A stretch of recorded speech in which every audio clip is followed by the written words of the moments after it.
Pendengar dan juga netizen, saat ini saya sedang berada di kota Madinah, tepatnya masih ada di kota Madinah, dan sekarang waktu menunjukkan pukul 8 waktu Arab Saudi. Kami dari tim PPIH Arab Saudi masih melakukan persiapan untuk menyambut para jamaah haji Indonesia. Karena ada sekitar 15 kloter yang hari ini akan tiba di Madinah berturut-turut. Nanti ada dari JKG, kemudian YIA, dan dari Kuala Namu. Itu juga akan tiba di pagi hari ini untuk rombongan pertama. Setidaknya ada 3 kloter yang berturut-turut ya sampai pukul 8 kalau jadwalnya sesuai, karena berdasarkan informasi yang juga kami dapatkan ada sedikit delay penerbangan. Dan bisa saya gambarkan, ini adalah gambaran dari teman-teman kami semuanya, dari PPIH, dari tusi akomodasi, transportasi, konsumsi, bahkan kami dari tim media center juga sudah melakukan persiapan untuk menyambut para tamu Allah. Dan saya akan membalikan kamera sejenak untuk bisa melihat bagaimana persiapan yang dilakukan. Ya, inilah gambaran bagaimana syarikah yang dipersiapkan itu menyiapkan penyambutan. Ini para petugas PPIH semuanya yang sudah siap untuk menyambut para jamaah haji, termasuk juga dari tusi kesehatan. Sementara kalau kita akan masuk ke dalam area hotel, adalah hotel yang nantinya akan dipergunakan atau dimanfaatkan oleh jamaah haji kita, jamaah haji Indonesia, menginap di Makarim Haram View Suite. Dan ini adalah penyambutan yang nanti akan dilakukan. Jadi sudah ada bunga, kemudian juga ada makanan. Saya di sini dapat menggambarkan ada kurma, ada bunga yang dipersiapkan, nanti akan diberikan pada jamaah haji Indonesia.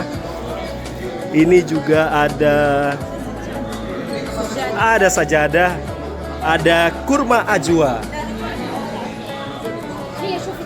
Nah, ada ajwa, ada sukri. Nah, ini kurma-kurma yang nanti akan diberikan ke jamaah haji Indonesia untuk disambut nantinya ya. Oke, nah di sisi lainnya ini pada pejabat-pejabat syarikah yang juga sudah siap untuk menyambut para jamaah haji Indonesia, dan hotelnya sangat nyaman. Ini bagian lobinya masih dipersiapkan, tapi secara umum sudah siap untuk menyambut para jamaah haji Indonesia.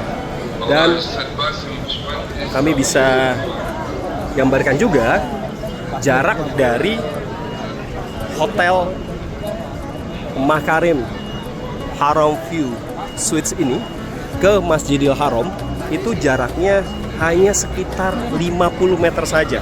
Jadi untuk Anda para jamaah haji Indonesia yang ingin melaksanakan ibadah arba'in atau sholat 40 waktu, itu dengan mudah Anda bisa mencapai atau menjangkau Masjidil Haram.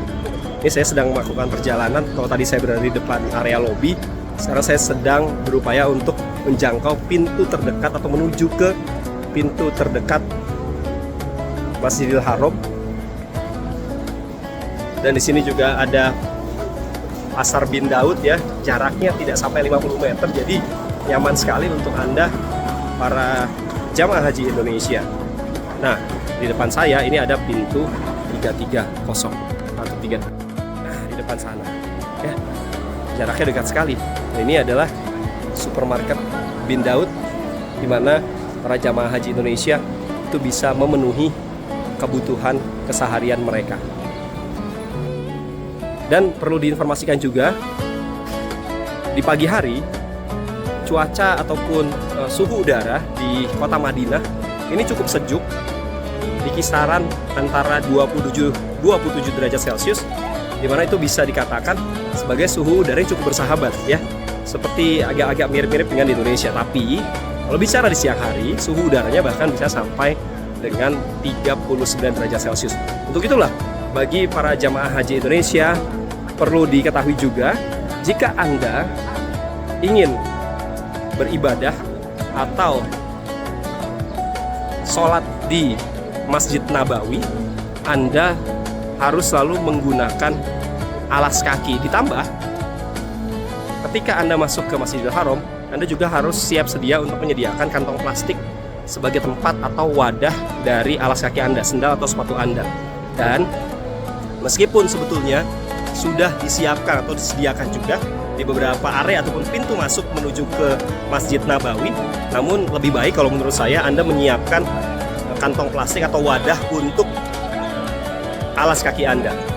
Dan di sini saya bisa gambarkan kembali suasananya cukup ramai, cukup meriah. Kalau bisa dibilang, saya bisa menyebut ini adalah pusat kotanya Madinah. Jadi asik sekali ya, dan beruntung sekali tentunya untuk para jamaah haji Indonesia yang di kloter pertama ini bisa mendapatkan hotel yang dekat sekali. Karena saya saja iri ya sebagai petugas, tapi nggak boleh ya, karena kita tetap harus memprioritaskan para jamaah haji Indonesia supaya ibadah mereka itu bisa khusyuk, mereka bisa mendapatkan sunnah-sunnah, berdoa di tempat-tempat mustajab ya, di Raudhah dan sebagainya. Tapi perlu saya ingatkan juga untuk Anda pendengar dan juga netizen bahwa ibadah-ibadah sunnah ini jangan sampai nantinya menguras fisik Anda, sehingga nantinya pada saat puncak haji Anda justru akan kesulitan atau kelelahan.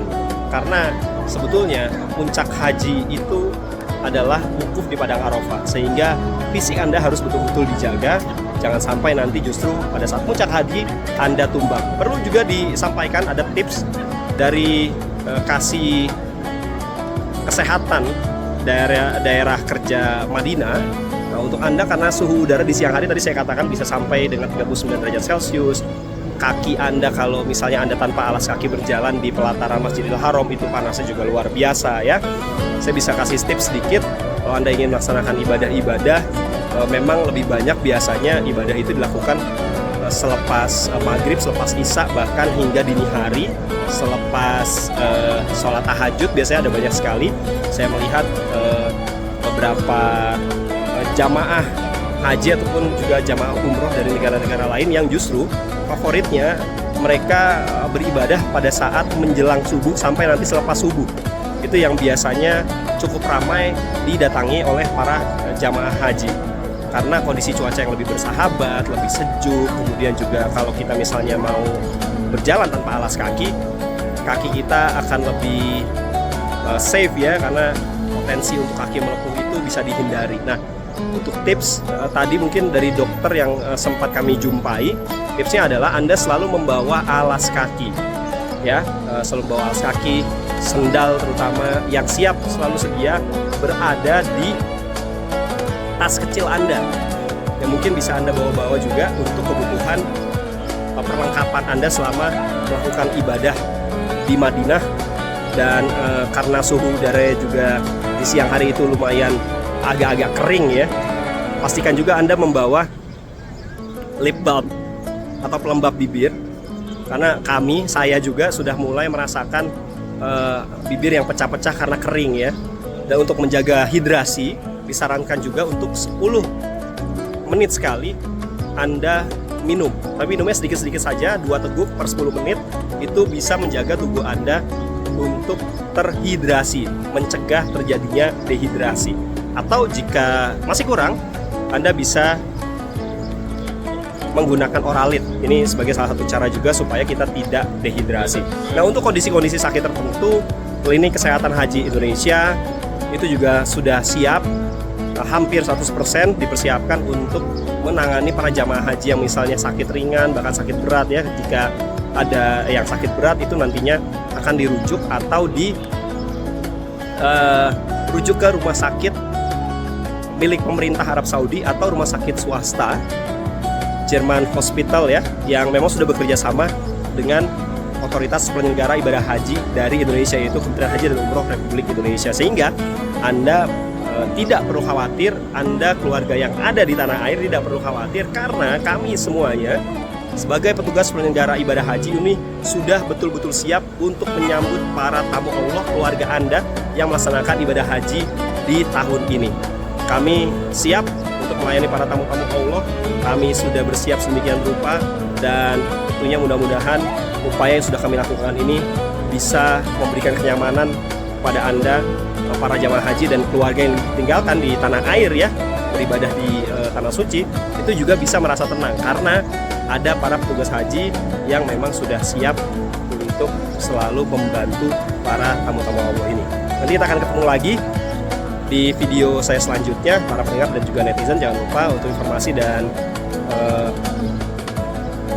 dan juga tips-tips, mungkin ada berita-berita lainnya dari Tanah Suci.